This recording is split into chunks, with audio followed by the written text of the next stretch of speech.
Dzień dobry, Sławomir Kalwinek. Słuchacie Państwo podcastu poświęconego ludziom kina, pamięci i kulturze filmowej. Jeżeli bliska jest Państwu historia polskiego dokumentu, animacji i edukacji filmowej, zachęcamy do wspierania działalności Wytwórni Filmów Oświatowych w Łodzi, miejsca wyjątkowego dla wielu pokoleń twórców i widzów. Każde wsparcie pomaga chronić archiwa, rozwijać nowe projekty, w tym dokumentalne, oraz przypominać dorobek polskiej kinematografii kolejnym pokoleniom. Dziękujemy też wszystkim, którzy nas wspierają. Dziękujemy za subskrybowanie i lajkowanie naszych produkcji na YouTube, Spotify, Apple Podcast, Amazon i wielu innych platformach służących rozpowszechnianiu filmowej migawki podcastu Wytwórni Filmów Oświatowych w Łodzi. To jest podcast WFO. Dziś naszym gościem jest pan Cezary Grzesiuk, polski montażysta, reżyser, scenarzysta i producent filmowy, urodzony w 1963 roku w Wałczu. Jest szczególnie ceniony jako montażysta filmowy i członek Polskiej Akademii Filmowej. Pracował m.in. przy Ogniem i Mieczem, Quo Vadis, Skazany na bluesa, Różyczka, Imagine, 4 noce z Anną i Pewnego razu w listopadzie. Jest również reżyserem filmowym, który stworzył m.in. dokumenty Niebieskie Hachary czy Z wnętrza, poświęcone twórczości i światu Zdzisława Beksińskiego. Także dzień dobry, witamy w Wytwórni Filmów Oświatowych w Łodzi. Niezmiernie miło, dziękuję za zaproszenie i wizytę. To jest podcast WFO. Spotkaliśmy się tutaj, ponieważ pan pracuje nad projektem i to już dość długo pracuje pan nad tym projektem, bo na początku wymienialiśmy ze sobą korespondencję dotyczącą filmu pod tytułem Propaganda PRL, Eksperyment Poznański, a teraz już jest inny tytuł. Tak, oczywiście, rzeczywiście troszkę długo się tym zajmujemy, ale po drodze były te projekt filmu, pomysł na film narodził się aż w 2019 roku jako propozycja po bardzo dobrym, udanym filmie o Zdzisławie Beksińskim pod tytułem Z wnętrza, który pan wymienił. Mieliśmy bardzo dobre przyjęcie tego filmu i na kanwie tego dostaliśmy propozycję zrobienia kolejnego filmu dotyczącego historii i żeby był w oparciu o archiwalię. Takie była propozycja z Filmoteki Narodowej i dostaliśmy 3 propozycje z zakresu, czego miałby dotyczyć film, tylko ważne, żeby był w oparciu o archiwalia i dotyczył historii. I padł pomysł, między innymi jednym z zagadnień dostępnych do wyboru była właśnie edukacja. I my odkryliśmy tą historię eksperymentu poznańskiego, który był wprowadzany w edukacji w latach w pierwszej połowie lat 70. Od tego czasu rzeczywiście projekt się cały czas rozwija, jest w rozwoju i tytuł został zmieniony na Nowy Człowiek. Ja mam takie motto dotyczące wcześniejszego tytułu, a mianowicie kłamstwo powtórzone 1000 razy staje się prawdą. Zdaje się, że to jest cytat z Goebbelsa. Tak, dokładnie. I ten cytat niestety cały czas jest w użyciu, bo ja też słucham wielu podcastów, jestem zaskoczony. Właśnie nawet wczoraj słuchałem czegoś na Instagramie i na temat żywienia i dokładnie bohater tego podcastu użył tego sformułowania, że kłamstwo powtarzane 1000, 2000 razy staje się prawdą. I to cały czas w mentalności przetrwało i funkcjonuje. Film ma dotyczyć propagandy okresu Polskiej Rzeczpospolitej Ludowej, prawda? Tak. O czym to tak naprawdę będzie? Film będzie oczywiście za tą historią, bo to jest, powstaje film na kanwie tego słynnego wydarzenia, które w okresie gomułkowskim w Polsce powstało, czyli budujemy 1000 szkół na 1000-lecie państwa polskiego. I oczywiście to się skończyło wielkim sukcesem PRL-u, bo te 1000 szkół zostało wybudowanych. Polska bardzo potrzebowała tych szkół. Jednak mało jest znana historia, co stało jak gdyby za tym całym wydarzeniem. Oczywiście tam jest wiele skandalów, z której strony by się nie przyjrzeć. Jak gdyby sam Moczar był szefem zbiórek pieniędzy na te budowy. I wiele takich rzeczy, że ludzie byli pracownicy przymuszani do oddawania pieniędzy 10-15 15% zakładu pracy było odpisywane po prostu na tych paskach takich zakładowych, na których się dostawało wypłatę, to od razu było potrącane na to. To może wytłumaczmy tym ludziom, którzy nie pamiętają czasów słusznie minionych, że wypłata była wypłacana w gotówce, wówczas nie było kart kredytowych ani debetowych, a wysokość pensji była określona na tak zwanym pasku, czyli pasku papieru, na którym było napisane, ile się dostaje pieniędzy. Dokładnie tak. I na tym było właśnie z automatu pobierane 10-15%. To była opłata, niby wszyscy resortowi pracownicy mieli to wpłacać dobrowolnie. Oczywiście ta dobrowolność była przymusowa, bo nie można było tego nie zrobić. I tam się oczywiście za tym wiele ciekawych rzeczywistości skandalicznych, jak chociażby w tych szkołach powstawały schrony atomowe, przeciwatomowe, bo to wszystko było budowane w okresie zimnej wojny. Ja sam chodziłem do takiej szkoły, cały czas się chowaliśmy w tych schronach atomowych za tymi ciężkimi żelaznymi drzwiami. Cały czas nas tam woźny musiał wyciągać stamtąd, bo my tam nielegalnie wchodziliśmy i również dziwne rzeczy, jak to dzieci mają fantazję nieograniczoną. Przecież co to można robić? To była dla nas rzeczywistość bardzo zabawowa. Mnie dziwiły. Ja podjąłem ten projekt dlatego, bo de facto w tym samym okresie, kiedy został wprowadzony eksperyment poznański do szkół, to ja w tym czasie poszedłem do pierwszej klasy. I jak gdyby do pierwszej klasy jeszcze chodziłem mimo że się urodziłem w Wałczu, to mnie ukształtował Śląsk, bo dość szybko jako malutkie dziecko wylądowałem na Śląsku i cały okres szkolnictwa mój to jest Górny Śląsk. I chodziłem do pięknej pierwszej szkoły, takiej starej, jak to w Łodzi, starej po prostu fabrycznej, piotrkowskiej, cegła czerwona, wspaniały, po prostu wybudowany za Niemca budynek, cudowna szkoła i raptem zostaje przeniesiony do takiego obiektu, w którym są korytarze szerokości takie, że się czołgi mogą wymieniać, jakieś wielkie po prostu sale. I tak się absolutnie obco czułem. I to była ta 1000-latka. To była ta 1000-latka. To była 1000-latka oddana właśnie dokładnie przełom 71, drugi rok ja już poszedłem do 1000-latki, do drugiej klasy. I wtedy jako malutki chłopiec, 7-8-letni, pierwszy raz zobaczyłem, ja to dzisiaj potrafię nazwać, wtedy nie potrafiłem tego nazwać, czym jest dobra architektura. Jak jest dobra architektura, to się człowiek w niej dobrze czuje i dobrze rozwija, a ta 1000-latka była dla mnie bardzo jak gdyby obca, mimo że były wielkie okna i tak dalej, to te przestrzenie przerażały. Potem w ramach dochodzenia do tego filmu, szukania, robienia kwerent i tak dalej, czytania, zbierania materiałów, się dowiadywaliśmy, że to wszystko było przygotowane, te szkoły 1000-latki, idea była wspaniała, ale za tym było też między innymi to, że one były budowane po prostu jako szpitale wojenne na wypadek zimnej wojny, żeby te szkoły można było bardzo zamienić szybko na szpitale dla Czerwonej Armii i wielkie korytarze, sale, które trzeba zamienić na sale szpitalne, operacyjne i tak dalej. A skąd nazwa Poznański eksperyment? Nazwa pochodzi stąd, że twórcą eksperymentu był zlecono to panu profesorowi Heliodorowi Muszyńskiemu opracowanie programu edukacyjnego do tych szkół.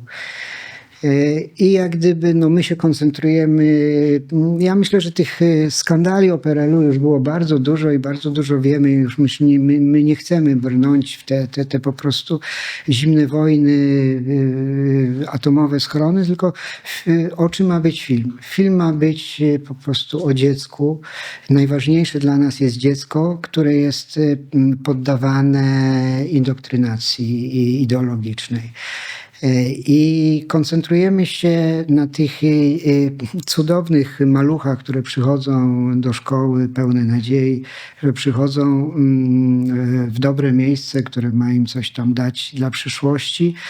I się odkryliśmy, że no, zostaje stworzony właśnie taki program, który ma być dobry dla władzy, dla systemu ówczesnego i że to wszystko było bardzo mocno przemyślane, bardzo dobrze zaplanowane. I jak gdyby no, tym głównym naszym tematem filmu jest to niewinne dziecko, które jest permanentnie poddawane jakiejś indoktrynacji.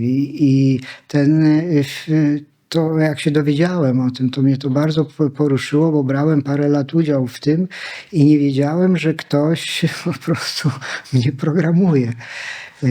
I film, mimo że dotyczy no, czasów zamierzchłych, rzeczy sprzed 50-60 lat, to myślę, że jest jednak niebywale aktualny, bo dzieci są poddawane permanentnie indoktrynacji, a dzisiaj wiemy, co jest głównym powodem. Wszystkie dzieci no już od nieomal poczęcia żyją z telefonem komórkowym w ręku i co się wylewa przez ten telefon dokładnie wiemy. I dlatego no, my nie dotykamy tych wszystkich skandalów tam ideologiczno-partyjno i jak byli źli ludzie w to zaangażowani. 1000 szkół na pewno było wielkim sukcesem, ale my chcemy się skoncentrować wyłącznie na tym, na bohaterach tego wydarzenia, czyli na dzieciach. Jak ten film będzie realizowany? Jaką techniką? No bo pan jest też montażystą. Tak. No, tak naprawdę to zmontowałem ponad 300 pozycji emisyjnych, takich, które miały gdzieś swoją emisję i mam ogromne doświadczenie w tej materii, w tej przestrzeni. W związku z tym ciężko mi oddać rzeczy, które sam robię, w tej chwili produkuję innym. Staram się cały czas, jeżeli jest jeszcze przestrzeń, to je montować sam. No film oczywiście, jako że powstaje z tak zamierzchłych materiałów, to są wszystko materiały światłoczułe jeszcze. I archiwalne. I archiwalne, bardzo archiwalne. No, odnajdujemy je w Filmotece Narodowej. Tutaj w Wytwórni Filmów Oświatowych znaleźliśmy kilkanaście wspaniałych filmów, z których na pewno będą obszerne fragmenty wykorzystane, bo założeniem filmu jest takie, że film będzie się składał tylko z materiałów archiwalnych. No marzeniem jest, żeby nam się udało zrobić coś takiego jak Królik po berlińsku. Że chcielibyśmy się do tego ideału zbliżyć. Czyli film Bartka Konopki. Tak, Bartka Konopki film genialny, przewspaniały, ale też wiem, że oni długo dochodzili do tej formy, że to też nie było tak łatwo znaleźć ten pomysł na ten film i z królika zrobić bohatera. I no, chcielibyśmy zrobić, założeniem jest zrobienie właśnie filmu w podobny sposób.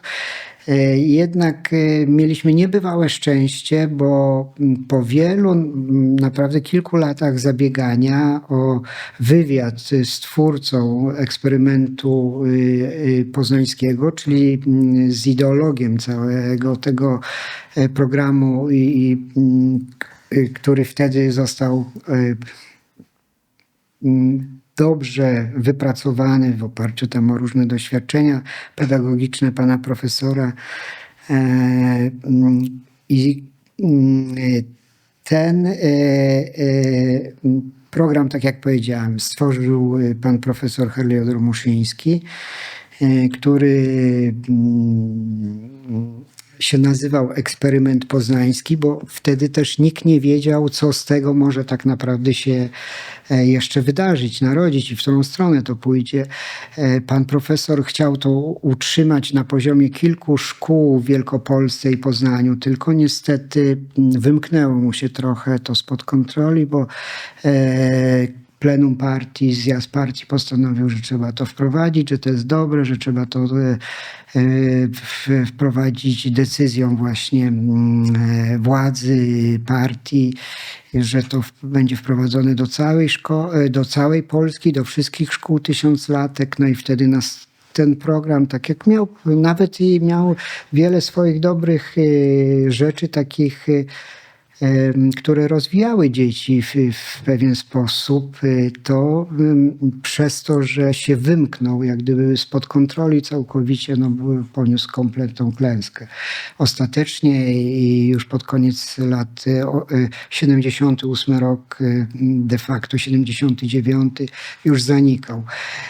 Ale tak jak powiedziałem, że wyjątkowym naszym szczęściem w tym paru latach przygotowywania projektu przed montażem i napisania scenariusza odbyliśmy, no może to nawet szczęście dla nas było, że trafiliśmy, mówię osobiście, no bo pandemia nie była żadnym szczęściem dla tego świata, tylko że przez to, że się nic nie działo, to my mieliśmy przez to zamknięcie nas, izolację, mieliśmy czas, żeby nie pracować, tylko 2 lata spędzić w archiwach i przeszukaliśmy archiwa IPN-u z drugim reżyserem, Krystianem Kamińskim, bo robimy to w dwójkę.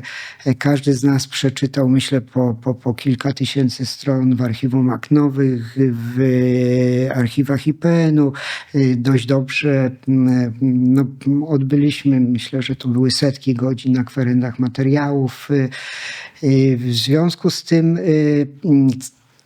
my rozwijaliśmy to na poziomie dokumentacji, kwerendy, żeby być dobrze do tego przygotowanym. Czytaliśmy wszelką literaturę, staraliśmy się dotrzeć do tych ludzi, którzy byli twórcami tego eksperymentu. No, najbardziej dla nas pożądaną osobą był pan profesor Heliodor Muszyński. Było naprawdę 3 lata, co najmniej 4 zabiegania o dostęp do niego. Nie było żadnego sposobu. Pisaliśmy listy, nawet takie, nie pomijam maile, ale listy wysyłane do Uniwersytetu Poznańskiego Adama Mickiewicza o możliwość kontaktu. Nie potrafiliśmy znaleźć dojścia do profesora. Wiedzieliśmy, że ma ponad 90 lat. No i myślę, że poczytuję sobie to za niebywały sukces, że w końcu ktoś pomógł, otworzył te drzwi do domu pana profesora. Spędziliśmy z nim całkiem urocze, w sumie chyba łącznie z 5 dni. Pierwszy raz byliśmy u niego 3 pełne dni i mamy nagrany taki 36-godzinny wywiad zrealizowany na 3 profesjonalne kamery. I uważam, że to jest bardzo wielkie szczęście, że dotarliśmy do twórcy. No, człowiek oddany dzieciom i pragnący tylko dobra dzieci, ale wiadomo, jaka była ideologia. I że no, mamy wrażenie, że pan profesor został mocno wykorzystany do tego eksperymentu, żeby to napisać. I no, niebywałe szczęście, że z panem profesorem w wieku 93 lat udało się nam siedzieć te w sumie 5 dni i zarejestrować jego wersję tego wszystkiego. No tak, to właśnie jest z tą centralnie sterowaną gospodarką planową, że no były też pewne błędy i wypaczenia, jak to się kiedyś łatwo mówiło, prawda?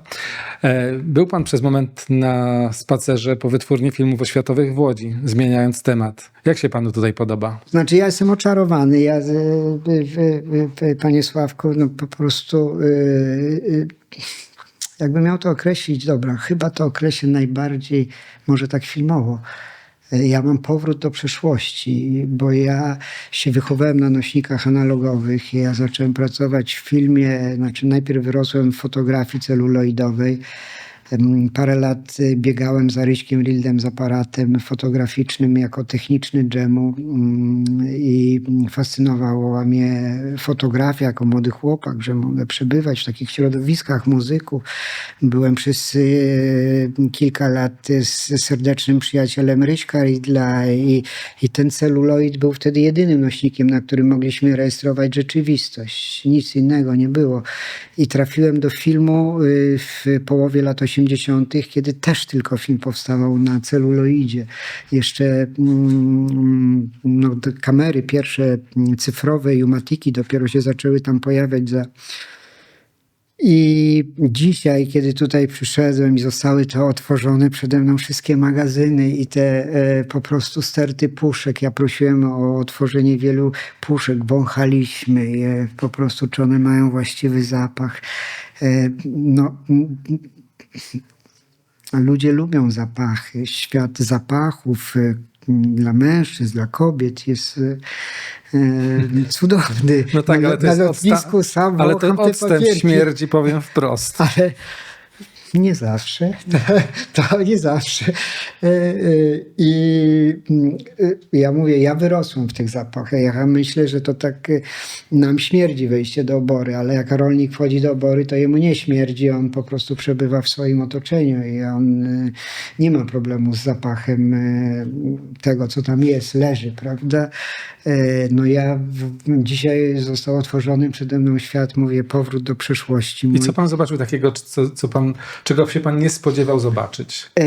Przede wszystkim ilość. Zrobiła na mnie wielkie wrażenie ilość tego, ile tego macie i te po prostu pokoje, które były otwierane i te puszki.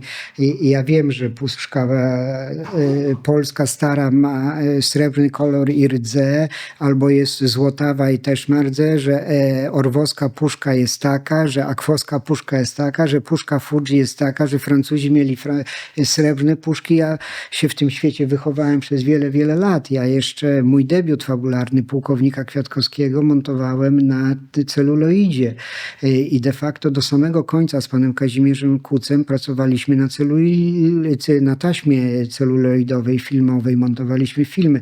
Tylko teatry telewizji pan Kazimierz realizował w oparciu o 3 kamery i zapis telewizyjny magnetyczny. A ja dzisiaj zostałem przywrócony do tego swojego świata, że zobaczyłem to w takiej ilości, że te wszystkie zapachy kompletnie dla mnie nie było obce, tylko tak jakbym się został przeniesiony w tej chwili 40 lat wstecz.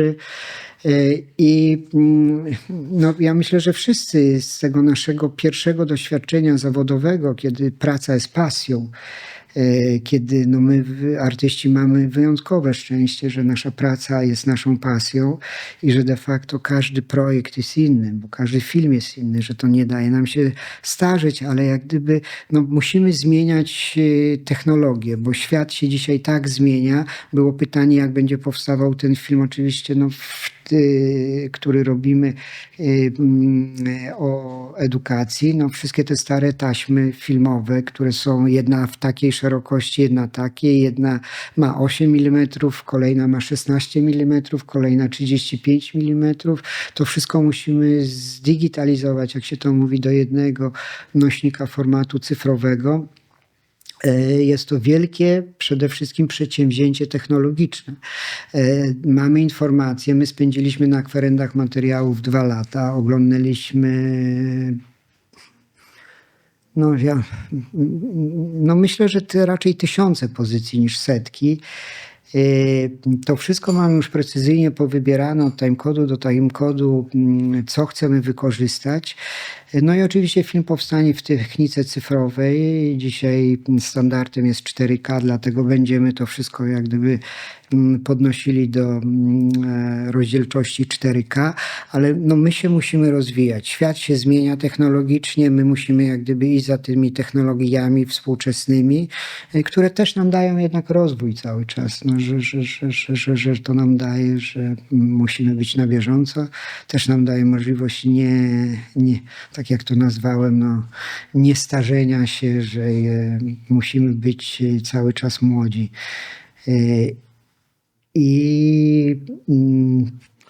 No to właśnie, bo to jest tak, że z jednej strony wszystko się zmienia, technologia się zmienia, techniki manipulacji zostają te same, a może nawet się udoskonalają. To będzie tematem pana filmu. A kiedy ten film będziemy mogli zobaczyć? Założeniem jest, jeżeli wszystko będzie dobrze, bo to wiadomo, że film kosztuje jak na taką małą produkcję, że tak to określę.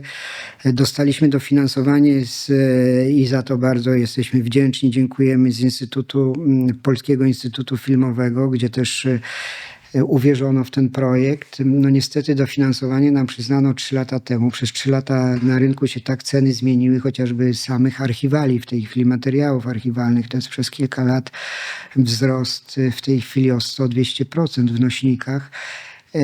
Jest to dla nas trudne wyzwanie finansowe, jednak szczęśliwie dziękujemy Instytutowi, Polskiemu Instytutowi Filmowemu, mamy dofinansowanie.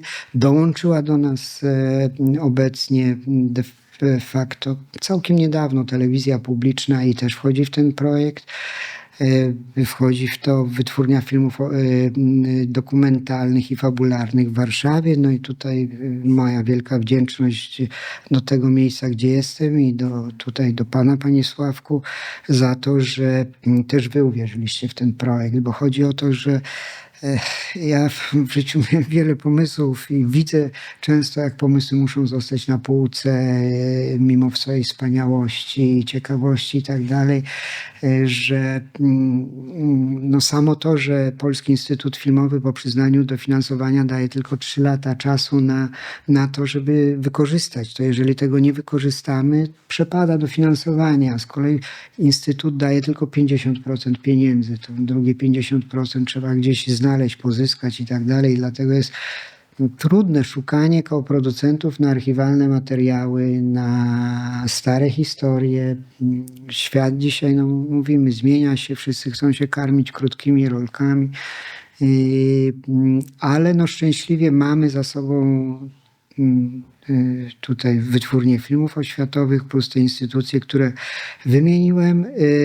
Jeszcze raz dziękuję za wsparcie tych wszystkich instytucji i plan jest taki, że chcielibyśmy w połowie, marzeniem by było, żeby się dostać z filmem na przykład, mamy harmonogram, i chcielibyśmy spróbować dostać się z filmem na festiwal Dogs Against Gravity 27, czyli to premiera maj 27 roku, dokładnie za rok. Jeżeli oczywiście się uda uzyskać te wszystkie finansowania, bo w instytucjach też jest dzisiaj różnie i te pieniądze, które są nawet przyznane, nie zawsze do nas łatwą drogą i szybką trafiają. Ja tutaj gratuluję pomysłu i też wytrwałości, bo realizacja takiego pomysłu trwa latami, także trzeba mieć bardzo dużo siły, żeby doprowadzić film do premiery. Dziękuję panu za spotkanie, tylko dla państwa ważna informacja, że dzisiaj gościliśmy pana Cezarego Grzesiuka, montażystę, reżysera, scenarzysta, producenta filmowego, który będzie wraz z Wytwórnią Filmów Oświatowych w Łodzi realizował film, który nosi tytuł Nowy Człowiek we współreżyserii pana Krystiana Kamińskiego, jak rozumiem, bo pan też będzie, mimo tego, że pan będzie montował, będzie pan też reżyserował ten film montażowy w dużej mierze. Dziękuję państwu bardzo, zapraszam do subskrybowania i lajkowania naszych produkcji, zapraszam do wspierania Wytwórni Filmów Oświatowych w Łodzi, jednego z bardzo niewielu miejsc tego typu, nie tylko w Polsce, ale również na świecie. Żegnam się z państwem, Sławomir Kalwinek. To był podcast Filmowa Migawka.